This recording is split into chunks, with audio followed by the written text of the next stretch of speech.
पहला chapter partnership का, accounting for partnership firms, fundamentals. Fundamentals यानी पार्टनरशिप के बेसिक्स। ठीक है, क्या होती है पार्टनरशिप? सबसे पहले तो ये बताओ, व्हाट इज पार्टनरशिप?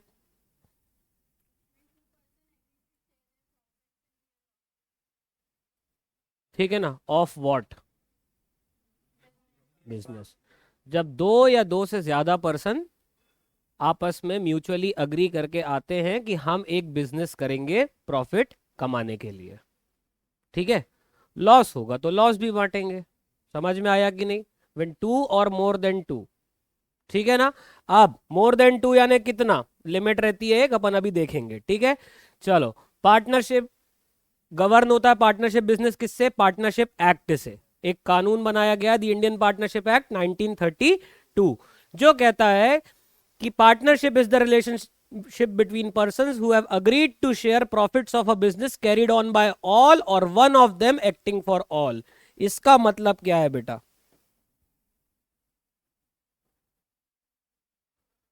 कि जरूरी नहीं कि यदि कोई पार्टनरशिप अग्रीमेंट में आया है तो सारे लोग मिलकर काम करें।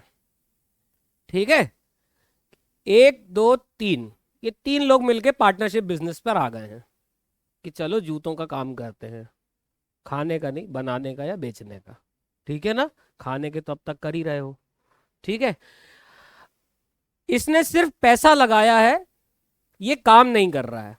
तीन लोग आए थे, तीन में से कोई दो ही काम कर रहे हैं।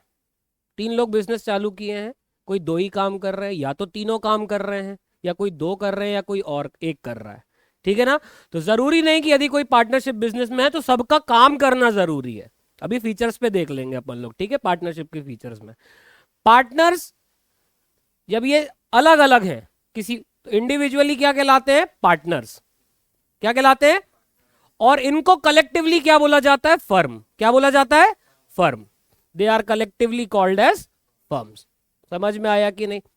इस फर्म का एक नाम दिया जाता है। ठीक है, जैसे इन लोगों ने, कौन कौन? अक्षान, निशित, यश, इन तीन लोगों ने फर्म बनाई शूज के लिए। ठीक है ना, Mrs shoes and company, ladies footwear वाला। ठीक है ना, मिसेस शूज एंड कंपनी। अब नाम के आगे कंपनी लग गया है तो दैट डजेंट मीन कि ये कंपनी बन गए, ये पार्टनरशिप फर्म में ही है। ठीक है ना, ये कंफ्यूजन तुम लोग अपने दिमाग से हटा लेना। ठीक है ना, जरूरी नहीं कि नाम के आगे कंपनी लगा है तो वो कंपनी बन गई है, it is still a partnership firm. ठीक है, ये तीनों कलेक्टिवली क्या कहलाते हैं? Mrs shoes and company. समझ में आया कि नहीं? पक्का। इंडिविजुअली दे आर पार्टनर्स, ठीक है, but collectively they will be called as firm. समझ में आया कि नहीं? Partnership firm. नेक्स्ट, पार्टनरशिप के फीचर्स क्या हैं? सबसे पहले दो या दो से ज्यादा लोग हों। ठीक है, इस पे भी एक लिमिट है, अभी नेक्स्ट उस पे पढ़ेंगे अपन लोग। ठीक है, दो लोग हों या दो से ज्यादा लोग हों। ठीक है, पहले अपन आते हैं नेक्स्ट वाले में। मैक्सिमम कितने पार्टनर हो सकते हैं? पार्टनरशिप बिजनेस किससे गवर्न होता है? पार्टनरशिप बिजनेस किससे गवर्न होता है? Partnership act. लेकिन 1932, लेकिन पार्टनरशिप में मैक्सिमम कितने पार्टनर्स हो सकते हैं वो बताता है कौन? वो बताता है हमारा कंपनीज रूल्स 2014। ठीक है, पहले कंपनीज एक्ट 2013 में ये लिमिट थी 100। ठीक है, 2013 में, लेकिन एक अमेंडमेंट लाया गया कंपनीज रूल्स 2014 में, इसको कर दिया गया कितना? 50। ठीक है, कि मैक्सिमम कितना पार्टनर्स हो सकते हैं एक फर्म में? 50। ठीक है, ये पार्टनरशिप एक्ट में ये लिमिट नहीं बताई गई है, ये लिमिट किस में बताई गई है? कंपनीज एक्ट में। क्लियर है कि नहीं? चलो वापस आते हैं इधर। पहला फीचर अपना डन। दूसरा, पार्टनर्स के बीच में अग्रीमेंट होना चाहिए। There must be agreement between और अमंग्स द पार्टनर। बिटवीन यानी कब होगा? दो लोगों में। अमंग्स यानी दो से ज्यादा लोगों में। ठीक है ना, बेसिक इंग्लिश। ठीक, अग्रीमेंट ओरल हो सकता है या रिटर्न हो सकता है। ओरल अग्रीमेंट कि हाँ अपन ऐसे ऐसे प्रॉफिट बांटेंगे, बराबर बराबर बांटेंगे, ये धंधा करना है, अपन ऐसे ऐसे बिजनेस गवर्न करेंगे। रिटर्न प्रॉपर एक अग्रीमेंट एक कागज में होता है, उसके बारे में अपन बात करेंगे। ठीक है ना, there must be an agreement. Feature क्या है? पहला फीचर 2 या 2 से ज्यादा, दूसरा there must be an agreement. चलो दूसरा फीचर भी हो गया। बिजनेस होना चाहिए। बिजनेस कैसा? Legal business. ठीक है कि सर हम लोग अग्रीमेंट, रिटर्न अग्रीमेंट करा लिए कि गांजा बनाएंगे, है ना, गांजा वो भी फूंकने वाला, कि हम एक सर्विस दे रहे हैं कि भर के ही देंगे चिलम में, वो बेचेंगे। डीड में बकायदा अग्रीमेंट है, और यदि डीड के हिसाब से कोई काम नहीं हुआ, तुमने कोर्ट केस करने गए कि सर ये डीड के हिसाब से काम ही नहीं कर रहा है, ज्यादा पैसा मांग रहा है, तो जज बोलेगा वो सब छोड़, पहले ये बता कि कितने में दे रहा है, हाँ, किसको दे रहा है, ठीक है ना। फिर तुम भी तो जाओगे जेल, बाकी भी नपेंगे, वो मैटर तो एक तरफ रह जाएगा। लीगैलिटी होना चाहिए बिजनेस की, there must be a legal business. समझ में आया? 3 फीचर हो गए। पहला फीचर कौन सा? 2 और मोर पर्सन। दूसरा there must be an agreement. तीसरा लीगल बिजनेस, बिजनेस और वो भी लीगल। चौथा प्रॉफिट शेयरिंग। यदि 3 लोग पार्टनरशिप में आए हैं तो तीनों को कुछ ना कुछ तो मिलना बनता है profit. There must be a profit sharing for sure. समझ में आया कि नहीं? ठीक है, कुछ ना कुछ तो उनका बनता है, ऐसा नहीं कि समाज सेवा के लिए रख लिए उसको। ठीक है, अग्रीड रेशो में होना चाहिए, कि जो रेशो तीनों ने मिलकर अग्री किया है कि हमको इस रेशो में मिलना चाहिए, चाहे वो परसेंटेज बेस्ड हो। जैसे देखो ए बी सी, ये 3 लोग पार्टनरशिप में आए, ठीक है, 20%, 20%, बचा कितना? 60% के लिए, ठीक है ना। कितने के लिए आए? 60% के लिए। 20-20-60 हो गया। एक तरीका और होता है प्रॉफिट का, 2:1। इसका मतलब क्या हो? जब रेशो में डिनोट करते हो तो 2 + 2 + 1 कितना हुआ? 5। प्रॉफिट के किए अपन ने कितने हिस्से? 5। 5 में से 2 हिस्से कौन रखेगा? ए। 5 में से 2 हिस्से कौन रखेगा? बी। और 5 में से 1 हिस्सा कौन रखेगा? सी। समझ में आया कि नहीं? क्लियर है? There must be a profit sharing. चलो एक ये फीचर भी हो गया। लास्ट है कैरीड बाय ऑल और any of the partners. All और एनी ऑफ द पार्टनर्स, वही जो मैंने बताया कि 7 लोग पार्टनरशिप में हैं, जरूरी नहीं कि सातों को काम करना पड़े, कोई एक भी कर सकता है उन सातों के बिहाफ पे, कोई 2 भी कर सकते हैं, कोई 3 भी कर सकते हैं। मान लीजिए एक कोई पार्टनर है, आपने 11th में पढ़ा है, ये 11th की बिजनेस स्टडी में पढ़ा है, पार्टनरशिप का एक फीचर होता है कि मान लीजिए ये सामने के 6 लोग पार्टनरशिप में आ गए, इन लोगों ने पैसा लगाया, इन लोगों ने भी पैसा लगाया, काम सिर्फ ये 3 कर रहे हैं।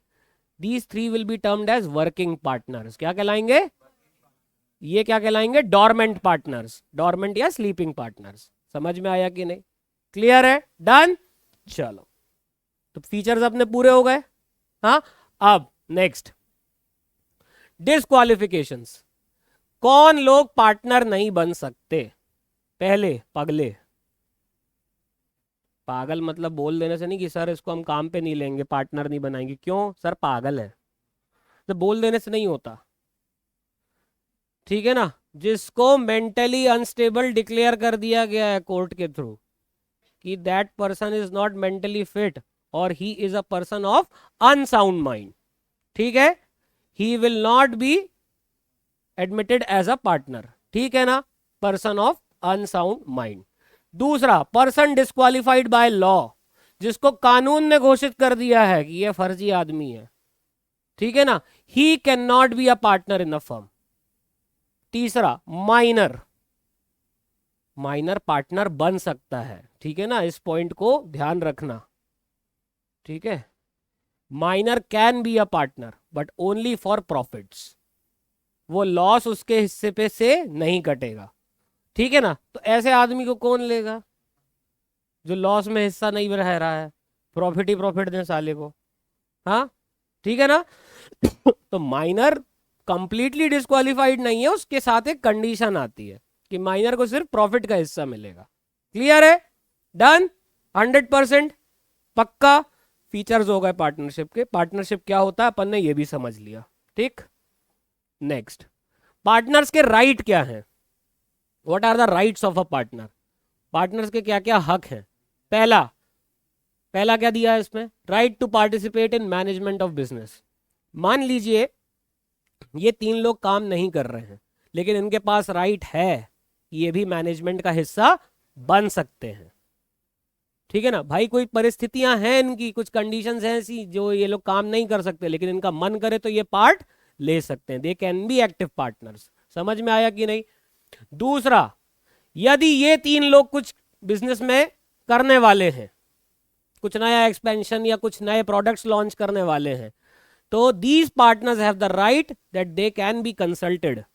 इन तीनों को इनसे कंसल्ट करना चाहिए। इनके पास ये हक है, इनसे बोले कि हमसे भी पूछो कि तुम ये जो प्रोडक्ट यूज कर रहे हो या लॉन्च करने वाले हो या जो जो बिजनेस में नए एक्सपेंशन करने वाले हो, ये सही है कि नहीं, या हमें भी बताओ कि तुम क्या क्या करने वाले हो। समझ में आया कि नहीं। Right to be consulted. Next है, अब ये तीन तो डोरमेंट पार्टनर्स हैं, लेकिन इन्हें जानना है कि बिजनेस में क्या हो रहा है, बिजनेस कैसे ऑपरेशन कर रहा है, बिजनेस में कितना प्रॉफिट हुआ, कितना लॉस हुआ, कितना माल बिका, कितने खर्चे हो रहे हैं। तो इनके पास ये हक है कि ये कभी भी आपके ऑफिस में जाएं और हिसाब किताब चेक कर ले।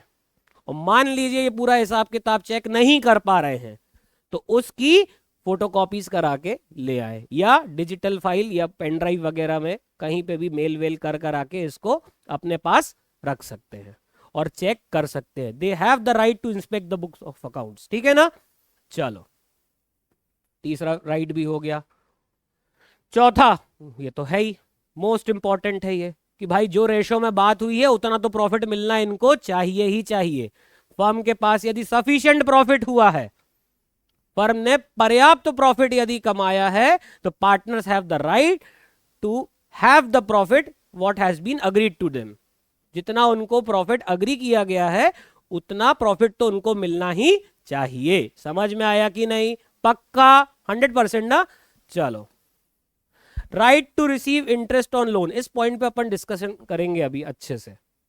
ठीक है ना। Right to receive interest on loan provided by him और हर। कई बार पार्टनर क्या करता है, जो पैसा लगाता है वो क्या कहलाता है, कैपिटल। कई बार पार्टनर फर्म को लोन भी दे देता है। ठीक है ना।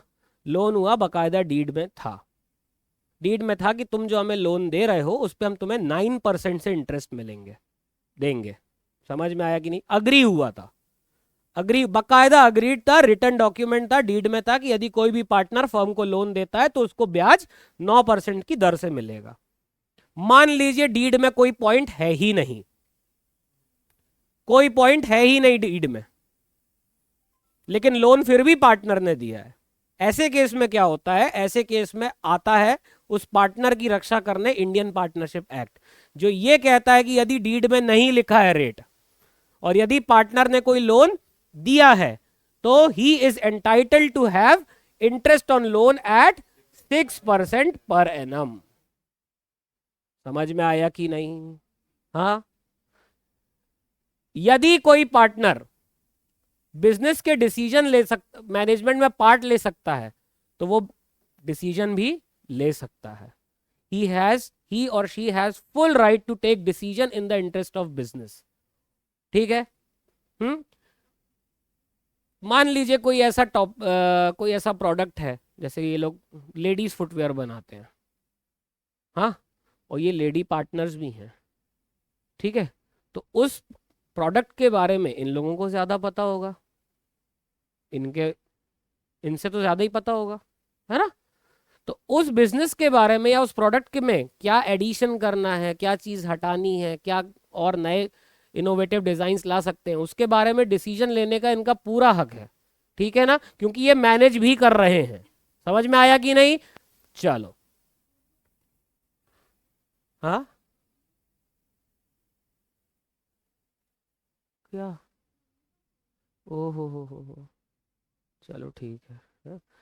हाँ, यदि मान लीजिए मैटर हो गया, है ना, यश की लड़ाई हो गई सिमरन से, ठीक है ना, ओहो हो, कोइंसिडेंस, है ना, सही में भी हुई है ना। चलो ठीक है, लड़ाई हो गई, ठीक, हो गई। अब इसका मन बिल्कुल फट चुका है, नहीं करना काम, हो गया यार, जो था यहीं तक था। शी कैन क्विट,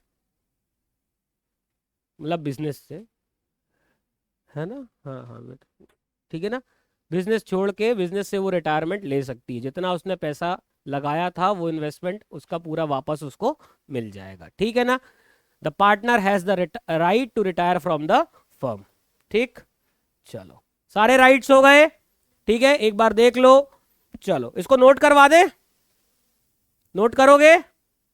हाँ, चलो नोट कर लो इसको जल्दी जल्दी। राइट्स ऑफ अ पार्टनर जल्दी से।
चलो।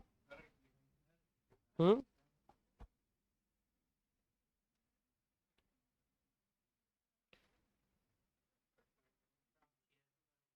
नहीं, ये थोड़ी करेंगे। ये क्यों करें नोट, इसलिए तो नोट करवा रहे हैं। सारे नोट्स नहीं होंगे, ठीक है, नोट कर लिया। चलो,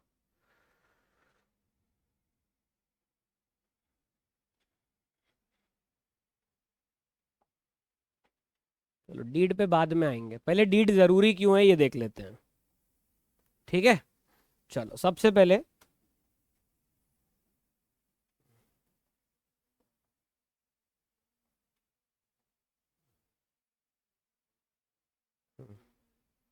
देख लो जरा,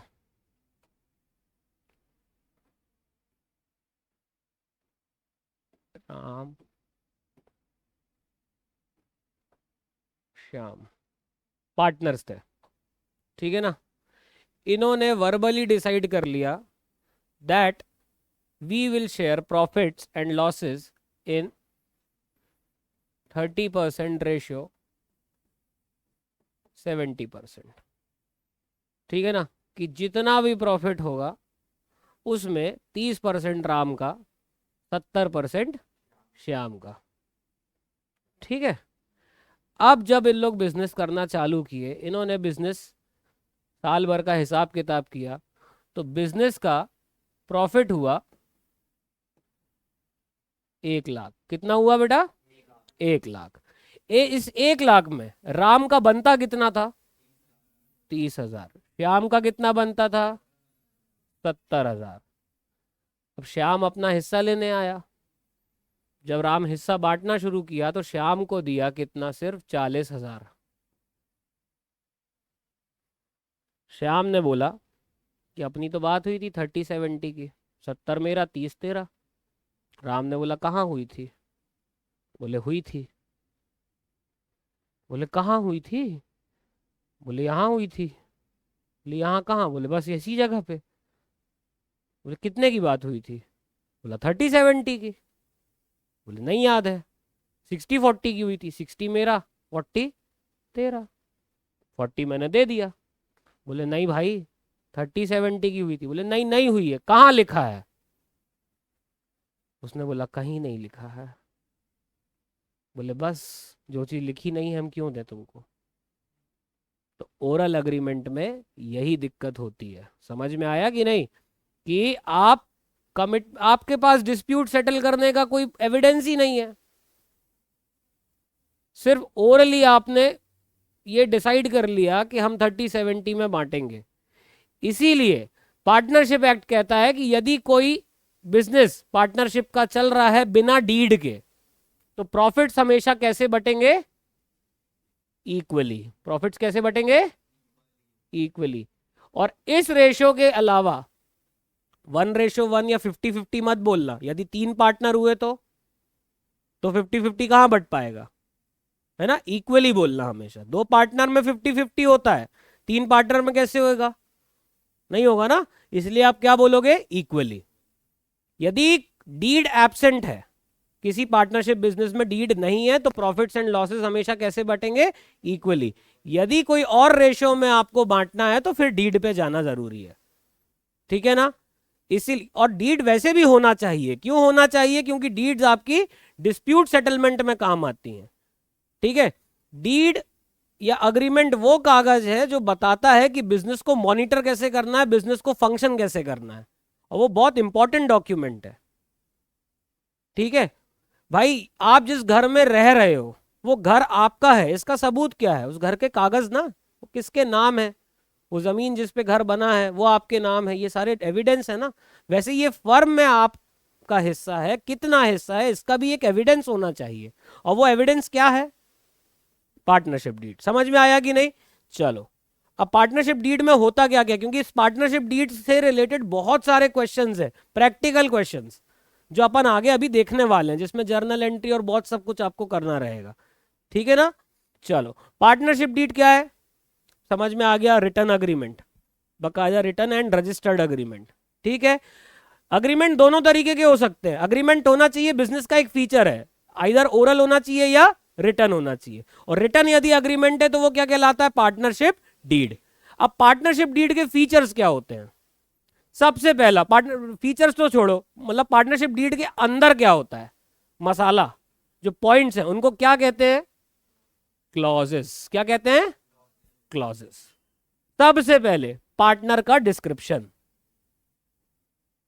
ठीक है, पार्टनर का नाम, पार्टनर की एज, पार्टनर कहां रहता है, ठीक है ना, name and address, name and address किसका? पार्टनर्स का। कितने लोग पार्टनरशिप में आए हैं, जितने पार्टी, 6 पार्टनर है, डीड में 6 के नाम 6 के पते जाएंगे, ठीक है ना, पक्का। Firms description, name and address, ठीक है, नेम एंड एड्रेस। मान लीजिए आप फर्म, कई क्या होता है, चार्टर्ड अकाउंटेंट्स की फर्म होती है, पार्टनरशिप फर्म होती है, 5-6 सीए हैं, एक भोपाल में है, एक इंदौर में, एक जबलपुर में, एक मंडला में है, सब ने अपने अपने फर्म्स के ऑफिस डाल लिए हैं, ठीक है ना, किसी का जबलपुर में है, किसी का उसी पार्टनरशिप फर्म का भोपाल में, इंदौर में, मंडला में, लेकिन सबके प्लेस तो जाएंगे ही जाएंगे, लेकिन प्रिंसिपल प्लेस ऑफ बिजनेस कौन सा है, मेन प्लेस कौन सा है, जहां से आपका हेड ऑफिस सॉर्ट ऑफ, ठीक है, ये आपको मेंशन करना बहुत जरूरी है। आप क्या धंधा कर रहे हो, क्या है nature of the business, consultancy firm है, मैन्युफैक्चरिंग बिजनेस है, ट्रेडिंग बिजनेस है, रिटेल बिजनेस है, क्या है, ये आपको उस डीड में बताना बहुत जरूरी है, ठीक है, उस डीड में आपको बताना बहुत अनिवार्य है। ये धंधा आपने कब से चालू किया, ये अग्रीमेंट कब से इफेक्टिव है, कब आप अग्रीमेंट में आए, कब आप लोग पार्टनर्स बने, ये डेट का उस डीड में लिखा रहना बहुत जरूरी है, ठीक है। वो एक एविडेंस बन जाता है ना। आप 6 लोग हो, आप सबने कुछ ना कुछ पैसा बना इसमें इन्वेस्ट किया है, किसने कितना कैपिटल कंट्रीब्यूट की है, ये लिखना डीड में बहुत जरूरी है, ठीक है।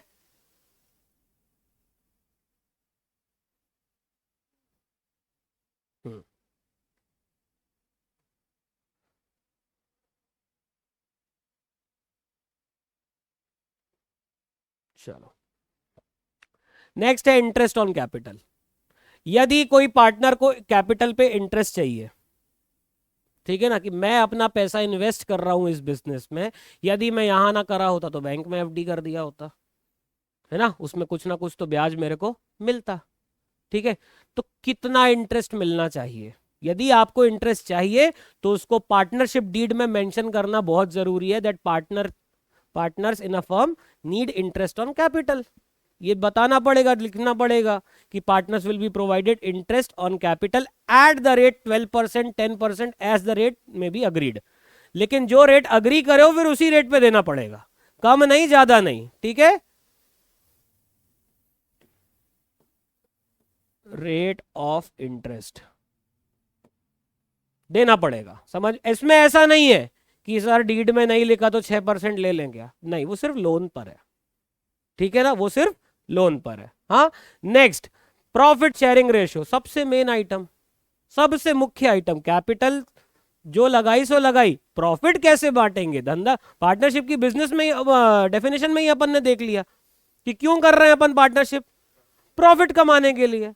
और प्रॉफिट बांटना कैसे है, ये इसमें लिख देंगे अपन लोग कि 2:3:4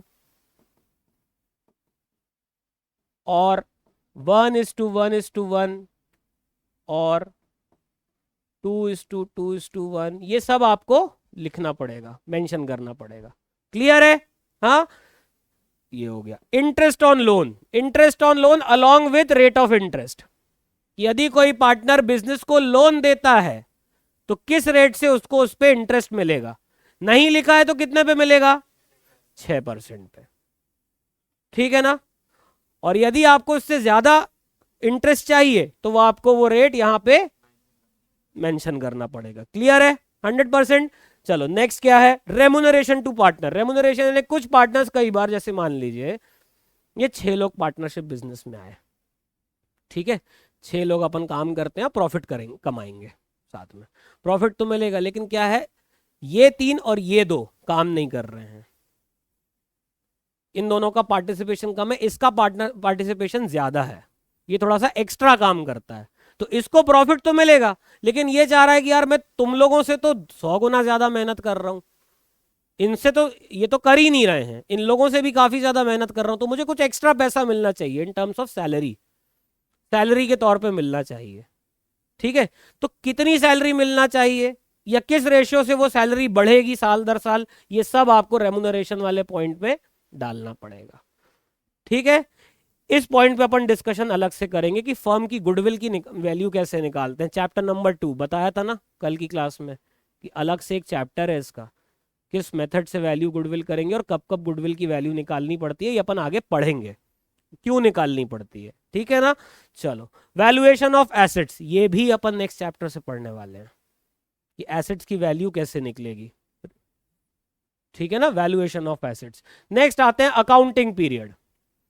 ठीक है, कि आप अपने books of accounts calendar year पे बना रहे हो या फाइनेंशियल ईयर पे बना रहे हो। कैलेंडर ईयर यानी क्या, 1 जनवरी से 31 दिसंबर। फाइनेंशियल ईयर 1 अप्रैल से 31 मार्च। कुछ लोग जुलाई टू जून बना रहे हैं। मतलब जो भी आप कैलेंडर ईयर यूज कर रहे हो या फाइनेंशियल ईयर यूज कर रहे हो या अकाउंटिंग पीरियड यूज कर रहे हो, आपको यहां पे दिखाना पड़ेगा। पार्टनर्स के क्या राइट्स हैं, पार्टनर्स के क्या ड्यूटीज हैं, वो यहां पर मेंशन करना पड़ेगा। राइट्स अपन देख लिए, ड्यूटीज अभी पढ़ लेंगे।